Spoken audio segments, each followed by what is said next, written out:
Vamos a hablar acerca de un tema que se llama el potencial de acción, que por fortuna es un tema que nosotros podemos perfectamente aplicar a aquellos contenidos que nosotros en algún momento ya hemos conversado en algún momento de la asignatura. Bajo ese respecto, entendamos que por fin, y por fin lo digo de todo corazón, vamos a llegar a la última clase referente a el elemento más pequeño de la unidad funcional de la vida, que es la célula. Hoy día nuevamente vamos a hablar de la célula, hoy día nuevamente vamos a estar hablando de la membrana plasmática, pero por fortuna, para tranquilidad de ustedes, es la última clase que tiene esta dinámica, este contenido y esta información. Es necesario conversar acerca del potencial de acción, porque el potencial de acción va a ser aquella situación, aquel proceso corporal que va a permitir el intercambio de información de un lado para otro dentro de nuestro cuerpo. El día de hoy vamos a entender, por ejemplo, cómo es que cuando yo toco algo con mis manos y yo siento que eventualmente eso me clava, cómo es que esa información viaja a través de los nervios hasta llegar a mi cerebro. ¿A través de qué viaja? Ya, todos sabemos que es un nervio, pero ¿qué es un nervio? Y una vez que me dicen, no, es que es un nervio, es una prolongación de varias neuronas una tras de otra. Ya, pero entonces, ¿cómo es que viaja esta información? Eso lo vamos a estar conversando a nivel de la clase del día de hoy con el concepto de el potencial de acción. Cuando hablamos del potencial de acción, nos estamos refiriendo a la carga que tiene la membrana plasmática. Y como ustedes muy bien saben, tengo membrana plasmática que tiene una doble capa, porque recuerden que esta doble capa me permite separar entre el ambiente intracelular y el ambiente extracelular. Bajo ese respecto, como tenemos dos diferentes caras de la membrana, cada cara tiene una carga iónica distinta.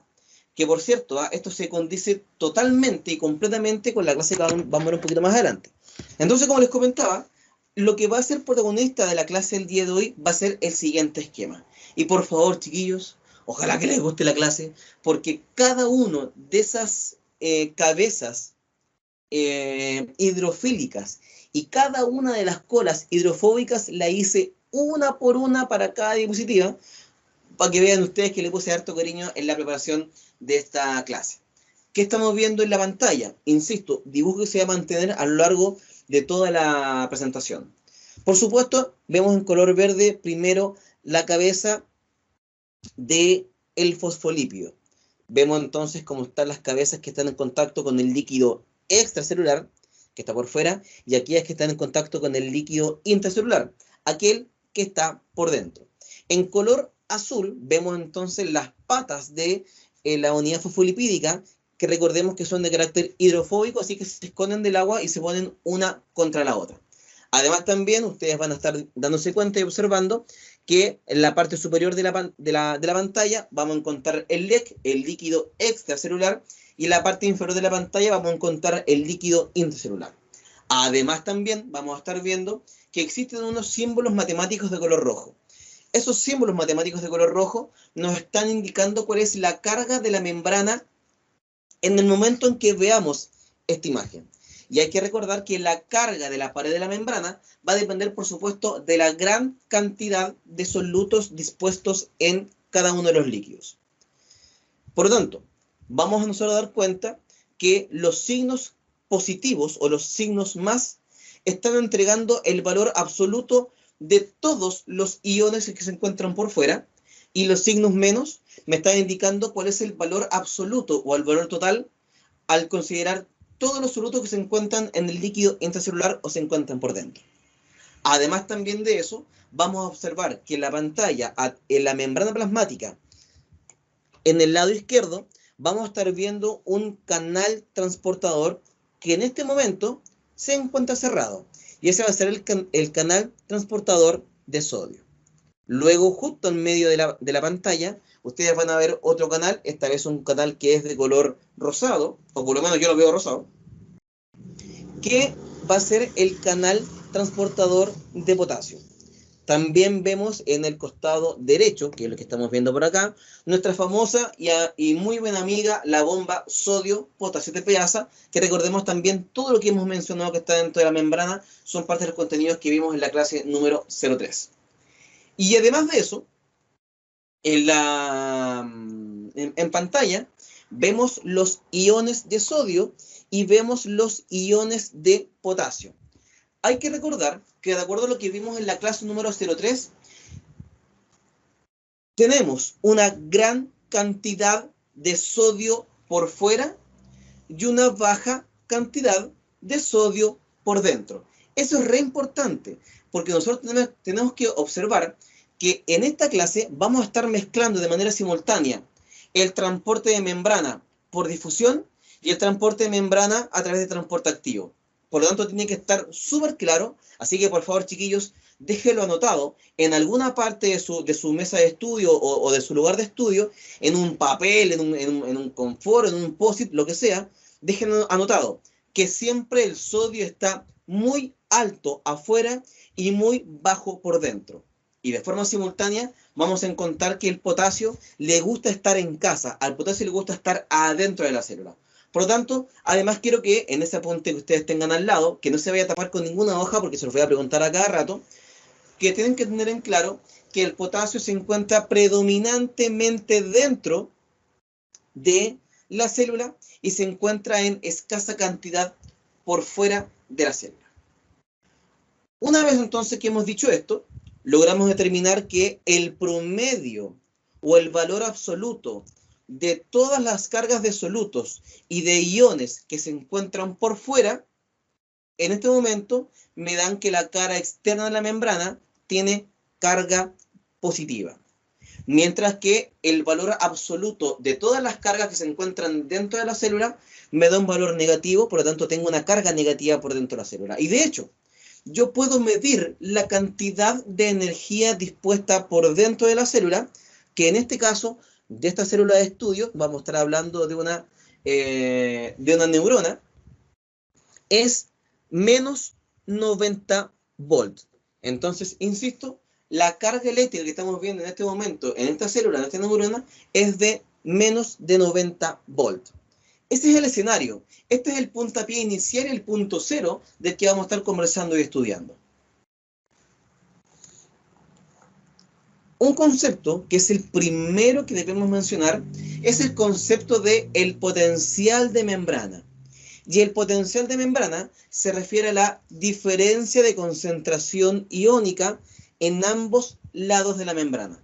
Si ustedes se dan cuenta, cuando hablamos de potencial de membrana, estoy diciendo que en un lado de la membrana tiene una carga, que es por fuera positiva, y al otro lado de la membrana, que es por dentro, es negativa. Pero alguien puede decir, profesor, se supone que nuestro cuerpo siempre busca la homeostasis, nuestro cuerpo siempre busca el equilibrio.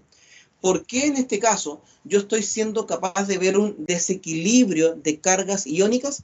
Aquí entonces los invito a devolvernos a la clase número 03, cuando hablábamos del famoso y complejo potencial de Nernst, cuando decíamos que el cuerpo va a buscar siempre el equilibrio, pero este equilibrio es difícil de conseguir. ¿Por qué? Porque nuestro cuerpo va a buscar el equilibrio de concentraciones, pero para poder mantener el equilibrio de concentración, yo obligatoriamente genero un desequilibrio eléctrico, como lo estoy viendo ahora en pantalla. Pero ahora viene la segunda parte. ¿Y cómo yo podría lograr entonces un equilibrio eléctrico? Si yo quiero generar un equilibrio eléctrico, yo debo generar un desequilibrio de concentraciones. Entonces, yo debo elegir o el equilibrio es eléctrico o de concentración. El tema está en que como aquí no hay ni buenos ni malos, vamos a sacar provecho de que siempre vamos a estar permanentemente cambiando entre equilibrio eléctrico, concentración, eléctrico, concentración. ¿Por qué es bueno que tengamos una pelea constante entre, primero, el equilibrio de concentración? Dice, no, es que tenemos que estar equilibrados por concentración. Pero para equilibrar las concentraciones, como les comentaba recién, yo tengo diferentes iones, diferentes solutos, diferentes elementos. Cada uno con su diferente carga. Y el promedio me da por fuera positivo y el promedio me da por dentro negativo. Pero como les comentaba recién, nuestro cuerpo, al darse cuenta de este desequilibrio eléctrico, va a decir, no, ¿sabéis qué? Eléctricamente estamos muy desequilibrados. Entonces yo quiero el equilibrio eléctrico. Pero les insisto, para alcanzar un equilibrio eléctrico, yo estoy obligado a movilizar solutos de un lado para otro, lo que entonces va a generar que se me genere un desequilibrio de concentraciones para poder conseguir un equilibrio eléctrico. ¿Por qué ocurre eso? Porque si no fuera por eso, la célula no tendría necesidad de conversar con el exterior.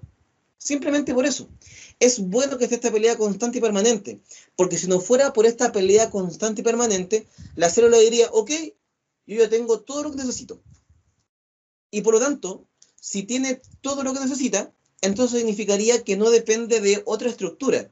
Entonces, si no depende de otra estructura, ¿por qué tengo muchas células juntas? Y voy a tener entonces células que sean cada uno que vive por su lado. ¿Por qué? Porque cada célula dice, ok, yo tengo todo lo que me hace falta, así que no quiero que nadie me ayude. Y tampoco necesito mandar información de un lado para otro. El hecho de que la célula tenga esta discusión permanente le genera un proceso dinámico. Y ese proceso dinámico permite el intercambio de información de una célula a otra. Entonces, por eso les comentaba recién, no es que el equilibrio de concentración o el equilibrio de carga eléctrica sea más importante uno del otro, porque son ambos importantes. Y esta pelea constante y permanente permite que la célula sea una estructura dinámica en permanente conversación con el ambiente y en permanente conversación con la célula que está al lado. Porque al conversar con la célula que está al lado, permite entonces que sea como un efecto dominó. Basta que una sola se estimule para que entonces ese estímulo comience a viajar de una célula siempre a otra de manera permanente. Vamos entonces ahora a hablar de cómo se produce este proceso del potencial de acción. Insisto, el potencial de acción se va a definir como el proceso de la diferencia de concentraciones de un lado y otro, y cómo la célula va a permitir que los canales se abran o se cierran y se largo, etc. Primero vamos a estar observando que cuando existe el potencial de acción, tenemos que tener muy en claro que tiene diferentes etapas, diferentes fases. La primera fase se llama fase de reposo. Y en la fase de reposo, la membrana se encuentra polarizada. Cuando decimos que se encuentra polarizada, es que por dentro se encuentra negativa y por fuera se encuentra positiva. Tal como estamos mostrando e identificando ahí en la imagen. Insisto. ¿Dónde dejé el lapicito? Acá está. Por dentro de esta membrana se encuentra negativa y por fuera de esta membrana se encuentra positiva. Haciendo entonces que, como tengo una mayor cantidad de carga negativa dentro de la célula, la cantidad de energía dispuesta en esta célula es de menos 90 volts, porque es la cantidad de energía absoluta que tengo dentro de la célula. Cuando estamos en esta fase de reposo, vamos a decir que nos encontramos con una fase de, digamos que de neutralidad. Al encontrarme en la fase de reposo, siempre con la parte positiva hacia afuera y la parte negativa hacia adentro, genera y provoca que los canales de sodio y los canales de potasio se encuentren cerrados. Se encuentran totalmente cerrados, ¿ya? Sin embargo, después de la etapa de reposo, comienza una segunda etapa. Vamos a poner acá número 2. Viene la segunda etapa. Y esa segunda etapa se llama despolarización. Viene un estímulo y este estímulo genera una breve despolarización, que lo estamos viendo acá. Estamos viendo acá, chiquillos. Fíjense bien. Llega el estímulo y ese estímulo genera el intercambio de cargas iónicas. La cosa está en que en este proceso tengo acá el primer intercambio de iones. Por lo tanto, ahora tengo un pequeño segmento de esta membrana que por dentro ahora se volvió positiva y por fuera se volvió negativa. Este ingreso de estos iones positivos al interior hace que la membrana se vuelva menos negativa. Y si ustedes se dan cuenta, de hecho, en el momento inicial, cuando aún no llega el estímulo, la célula por dentro tiene una carga absoluta de menos 90 volts. Pero llega el estímulo, ingresa estos iones positivos y automáticamente sube a menos 65. Es decir, me estoy acercando cada vez más a cero. Es decir, estoy haciendo que mi membrana sea menos negativa y estoy tendiendo a que sea más positiva. Cuando se produce este breve intercambio de otros iones, hace que ahora mi membrana, que por dentro estaba acostumbrada a ser negativa, ahora tengo un segmento que se volvió positivo. El tema está en que en este momento, como tengo una carga de menos 65, es una carga que es menos negativa, está tendiendo a ser un poco más positiva, pero aún no es lo suficientemente importante para poder abrir canales. Luego de eso, entonces, vamos a observar que cuando ingrese una mayor cantidad de iones positivos, ahora tengo que la carga interna dentro de la célula es de menos 55, porque se está haciendo menos negativa, está tendiendo a ser más positivo. ¿Y por qué esto es importante? Es importante porque eso va a permitir la apertura del canal de sodio. Entonces, insisto, es importante que después de este estímulo, una vez que este estímulo llega, entran iones de carácter positivo al interior de la célula, haciendo que se escapen iones negativos hacia afuera.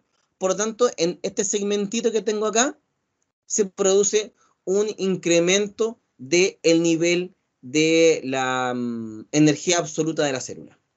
En este caso, tengo una célula que se activa con los 55 volts negativos para que el canal se abra. Por supuesto que a diferente tipo de célula, diferente umbral. Podemos decir que a lo mejor esta célula se activa solamente con menos 55 volts. Significa entonces que si yo tengo menos 56, menos 57, menos 58, no es lo suficiente para que el canal se abra. Pero cuando yo llego al menos 55 volts, entonces yo estoy diciendo, ok, tengo la cantidad de energía suficiente por dentro para poder abrir el canal de sodio. Una vez que yo abro este canal de sodio, escúcheme bien, un canal de sodio, canal que estuvimos conversando en la clase 03. Vamos a decir en este caso que vamos a tener un transporte de sodio a favor de la gradiente. Como va a favor de la gradiente, va a hacer difusión. Porque recordemos que vamos a encontrar dos grandes tipos de transporte a través de la membrana. El primero es el transporte que es llamada la difusión, donde las cosas van desde la mayor concentración hacia la menor concentración. ¿Por qué? Porque donde hay mayor concentración, tengo una mayor cantidad de energía cinética. Y a mayor energía cinética, entonces permite que este sodio tenga más fuerza para poder pasar desde afuera hacia adentro, como lo vamos a ver ahora en ese momento. Así que tengo aquí al sodio ingresando a favor de la gradiente. Recordemos, chiquillos, que la difusión simple tengo dos diferentes tipos. Está la difusión simple a través de los intersticios de los fosfolípidos, pero eso se da para sustancias que son de carácter liposolubles. Y en este caso, el sodio no es liposoluble. En este caso se da una difusión de carácter simple, pero a través de una proteína de canal, que es aquella proteína que no cambia de forma cuando una sustancia cruza de un lado para otro. Y de hecho aquí estamos mostrando justamente que de hecho en el mismo esquemita que estamos viendo, el sodio pasa a través de un canal. Lo que sí, este canal no cambia de forma, solamente abre la puerta, pero la estructura del canal no cambia de forma. Y de hecho, aquí estamos hablando de el canal de sodio, mismísimo canal de sodio que nosotros vimos en la clase 003, que es la clase de transporte de membrana, cuando dijimos que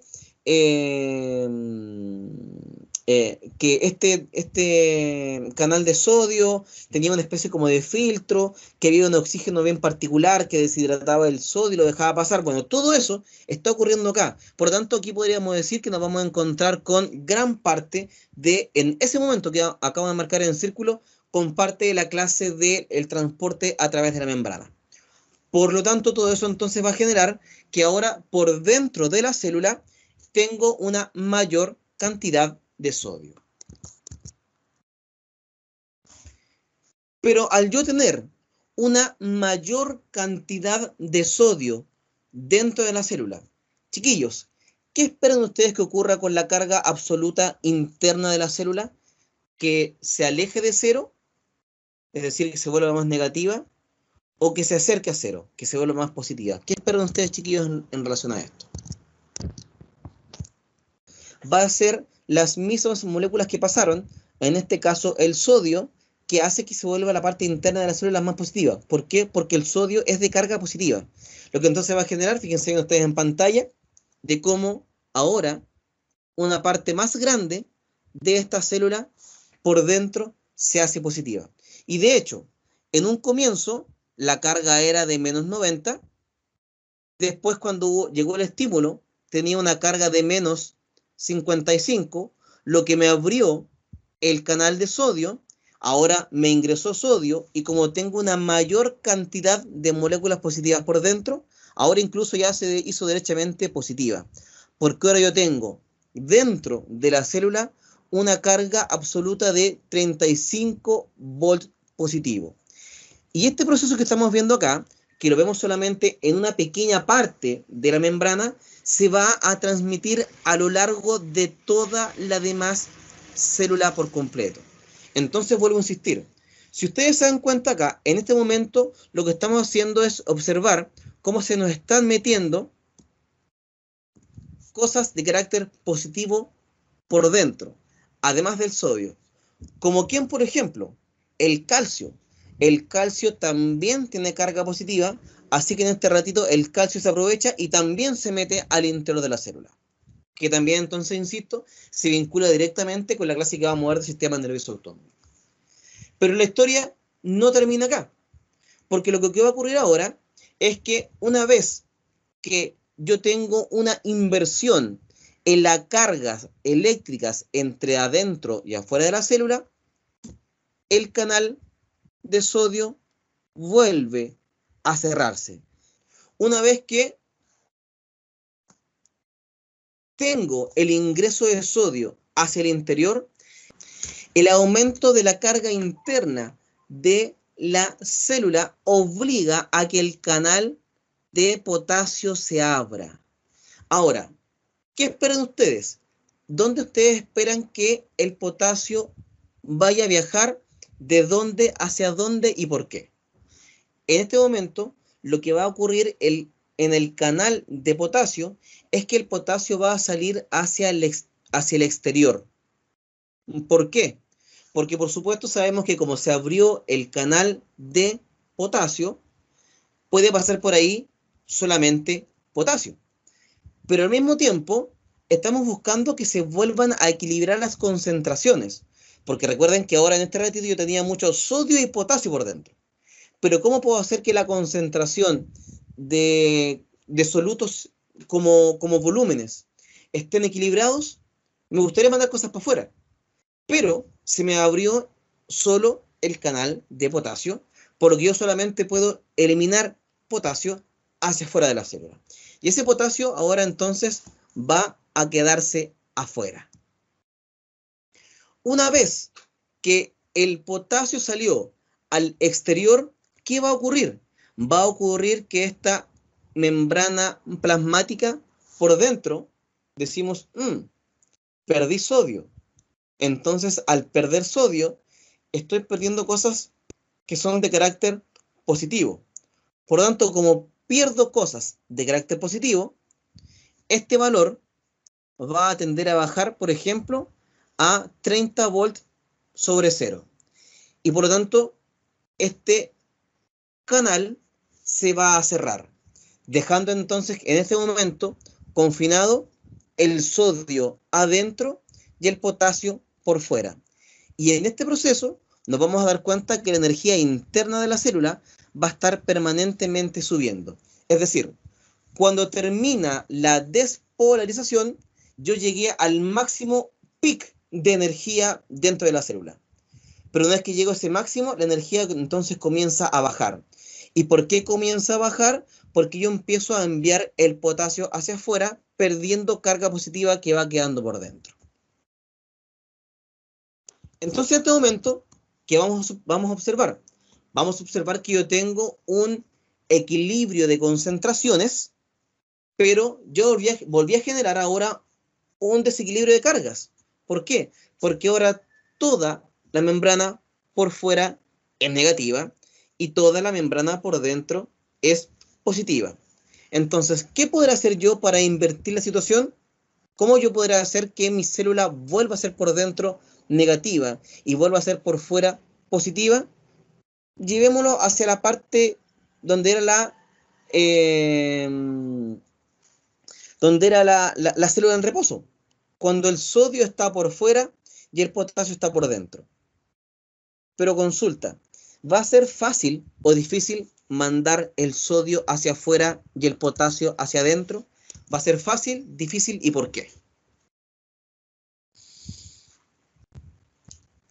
En este caso, yo quiero que el potasio vuelva a entrar, pero recordemos que el potasio por dentro está muy alto, el potasio, y por fuera el potasio es bajito. Por lo tanto, el flujo de información, digamos que natural, o ir a favor del mar que me lleve la corriente, debería ir de adentro hacia afuera. Pero en este momento, yo quiero que vaya desde afuera hacia adentro, de donde hay una menor energía cinética, que logre entonces volver a entrar. Lo mismo el caso del sodio. El sodio se encuentra en gran cantidad por fuera y en muy baja cantidad por dentro. Significa entonces, para que el sodio tenga que volver a su espacio original, que es afuera, también debe ir en contra de la corriente, debe ir en contra de la gradiente, porque yo afuera tengo poquito sodio. Perdón, afuera yo tengo mucho sodio. Entonces, como tengo mucho sodio afuera, voy a ir entonces en contra de la gradiente. Así que vamos a hacer acá, vamos a decir, ¿sabéis qué? Como tengo que llevar el potasio hacia adentro, que voy yendo contra la gradiente, y tengo que llevar el sodio hacia afuera, donde también voy en contra de la gradiente, entonces aparece nuestra famosísima bomba sodio-potasio ATPasa. Porque recordemos que la bomba sodio-potasio ATPasa permite entonces el cruce de el potasio hacia adentro y del sodio hacia afuera. En este caso, este tipo de transporte, ¿cómo se llama? Cuando tengo un transporte que va en contra de la gradiente. ¿Se acuerdan cómo se llama, chiquillos? Me parece que lo vimos la semana pasada, incluso en la primera mitad de la semana pasada. ¿Transporte activo? Transporte activo, correcto, porque recordemos que el transporte activo va siempre en contra de la gradiente. Y consulta, Andrea, tú misma, te acordarás si es que se trata de un transporte activo primario o un transporte activo secundario. Vale, en este caso vamos a estar hablando de un transporte activo primario, porque se da a través de una bomba que usa ATP. Recuerden que también hay otro tipo de transporte activo, que es el secundario, que se conoce también como el cotransporte o el contratransporte. En este caso, voy a estar usando una sola estructura que utiliza ATP para poder activarse. Entonces hablamos de un transporte activo del tipo primario a través de una bomba. En este caso, la bomba sodio-potasio ATPasa. Por tanto, una vez que yo me doy cuenta que tengo que mandar el potasio hacia adentro y el sodio hacia afuera, ¿qué voy a hacer? Voy a hacer lo que siempre hace la bomba sodio-potasio ATPasa, que esta bomba pesca de afuera 2 potasios, pesca por dentro 3 sodios, y yo hago entonces que por aquí pase, ¡pum!, un ATP. Ese ATP fosforila la bomba, haciendo entonces que ahora tengo el cambio de la estructura de la bomba, haciendo que se expulsen hacia el lado contrario de donde estaban. Luego viene lo mismo, exactamente lo mismo, vamos a repetirlo. Yo tomo 2 potasios de afuera, 3 sodios de adentro, le pegamos un combo de ATP, haciendo entonces que el potasio vuelva a entrar, el sodio vuelva a salir, siempre con el gasto energético del ATP, hasta que finalmente la distribución del sodio y del potasio quede de manera original. En este momento, ¿qué ocurre?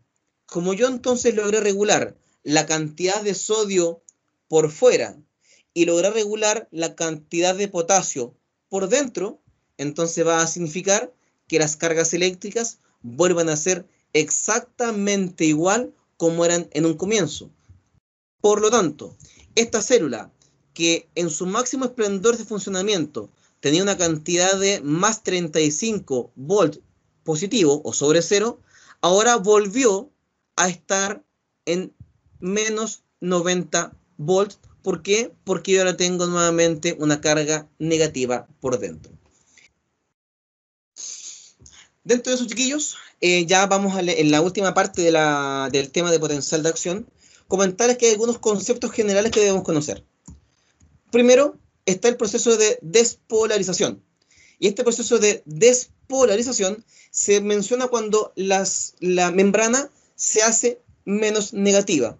Como lo estamos comentando ahora, recordemos que cuando nosotros partimos la despolarización es cuando llegó un estímulo, ese estímulo me cambió los iones y luego va haciendo entonces que la célula por dentro se vuelva cada vez menos negativa, que incluso en su momento llegó a ser de carácter positivo. Eso entonces se llama despolarización, que se encuentra justamente acá. Todo esto, cuando la energía interna de la célula va subiendo, todo eso es la despolarización. Luego tengo el potencial umbral. ¿Se acuerdan cuando yo les decía que yo requiero un mínimo de energía para abrir el canal de sodio? Que en este caso les puse como ejemplo que me hacían falta una energía a lo menos de 55 volts para poder abrir el canal de sodio. Bueno, está acá. El umbral de estimulación, que se refiere a la cantidad mínima de energía que se requiere para poder permitir la apertura del canal de sodio. Por ejemplo, insisto, si este canal se activa a los 55 volts negativos, si yo tengo 60 volts negativos no se va a abrir. ¿Por qué? Porque todavía no llego hasta ese nivel. Una vez que llego a ese nivel de carga, yo entonces permito la apertura del canal de sodio y que el sodio ingrese, y después todo eso va a significar que por dentro se me vuelve positivo y la positividad interna de la célula más adelante me va a abrir el canal de potasio. También tenemos la corriente de entrada. ¿Y qué es la corriente de entrada? No es más que el proceso dinámico de cuando la célula por dentro pasa de ser negativa a ser del tipo positivo, como lo estamos viendo entonces en estas mismas dibujos de acá. Por cierto, estos esquemas de acá son los mismos que ya estuvimos viendo anteriormente en lo que fuimos avanzando de clase. También tenemos otro concepto, el llamado sobretiro o el overshot. El overshot se refiere al máximo potencial de acción de la membrana. Es decir, el overshot se refiere al proceso donde la célula por dentro está lo más positivo que se puede. Y que en este momento fue cuando tenía en la parte interna de la célula tanto sodio como potasio. Ahí la célula por dentro estaba muy, muy, muy positiva. Entonces les insisto, le vamos a llamar pico potencial de acción, o bien sobretiro, o bien le vamos a estar llamando el overshot. E insisto, se produce durante la despolarización, que significa el máximo potencial de membrana a nivel interno de la célula. Luego tenemos la corriente de salida, que es cuando los iones vuelven entonces a su carga original. Y la repolarización se define como el proceso cuando los iones vuelven a su lugar original, cuando el sodio vuelve a entrar y cuando el potasio vuelve a salir. Una vez que termina este proceso llamado repolarización, viene la hiperpolarización, que es la que está dispuesta en pantalla. Y esta hiperpolarización se refiere a cuando empieza a ser tanto el retorno de los iones a su lugar original, yo pudiera dejar a la célula más negativa de lo que es originalmente. ¿Por qué? Porque yo estoy devolviendo los iones a su espacio original. Y también tenemos el periodo refractario. Y el periodo refractario se da cuando yo le prohíbo a una membrana despolarizarse. Y tengo dos tipos: el periodo refractario absoluto y el periodo refractario relativo. ¿A qué se refiere cada uno de ellos? En el periodo refractario absoluto coincide con el potencial de acción. Es decir, cuando se comienza la célula a despolarizar, se le prohíbe a esa célula que se despolarice sobre la misma. ¿Por qué? Porque si llegara a despolarizar sobre la misma haría esto. Tendría un pic y después tendría otro pic. Entonces, justamente, para evitar esa situación, tenemos entonces que sube, y aquí yo bloqueo que ocurra otro cambio de membrana para que posteriormente baje. Y luego tenemos el periodo relativo, que el periodo relativo refractario se produce a este nivel, durante el proceso de la hiperpolarización, que lo más habitual es que ahí yo prohíba que se despolarice, pero de vez en cuando también puede ocurrir lo que entonces me está indicando una hiperexcitabilidad de parte de esa membrana. Lo mismo que estamos mostrando ahí a través de ese gráfico. Finalmente, ¿cuáles son los elementos que van a estar modificando la velocidad en que pasa la corriente? Porque hasta ahora hemos hablado solamente que la corriente pasa, que los iones de un lado para otro, pero ¿cómo hacemos que una neurona le diga a la otra y que vaya corriendo rápidamente la energía? Para ello vamos entonces a buscar cuáles son los mecanismos que aumentan la velocidad. Los mecanismos que aumentan la velocidad son dos. Primero, el aumento del diámetro del nervio. ¿Por qué? Porque hay que considerar que la resistencia interna del nervio es inversamente proporcional al área transversal. ¿Qué? ¿Qué significa eso? Más sencillo, chiquillos. Aquí está acá.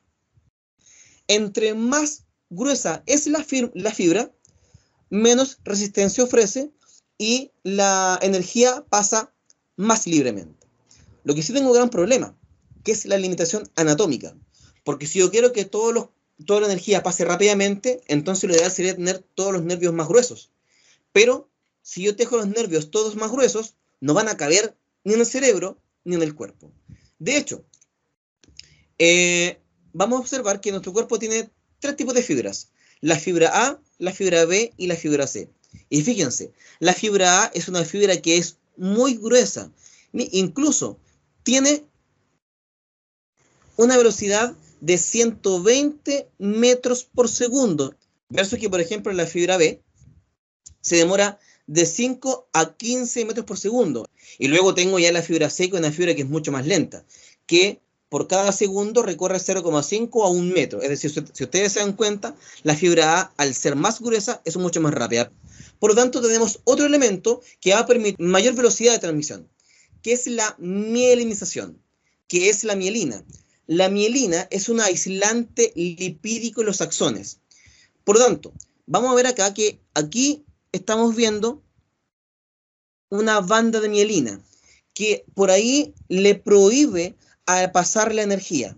¿Y por qué hacemos eso? Porque vamos a obligar a que la energía vaya fluyendo por un lugar donde haya menor dificultad, menor resistencia.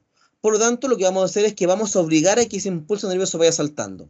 Por lo tanto, vamos a observar que la banda de mielina no la voy a tocar, pero sí el impulso va a saltar del nódulo de Rambier al nódulo de Rambier. Significa entonces que la energía pasa así: nódulo, nódulo, nódulo, nódulo, nódulo, nódulo, nódulo, nódulo, nódulo, nódulo, nódulo, nódulo, nódulo, nódulo, nódulo, y pasa entonces a la siguiente neurona. ¿Por qué? Porque está pasando justamente en los lugares que se llaman el nódulo de Ranvier, que es un lugar donde no hay banda de mielina. Y esto entonces permite que, como en vez de uno empezar a caminar por una carretera, yo voy a empezar a caminar a saltos. Y el caminar a saltos va a permitir entonces que yo pueda avanzar mucho más rápido. Lo mismo entonces se produce a este nivel. Guillos, consultas, preguntas, dudas de esta caótica, extraña clase que estamos conversando, muchachos.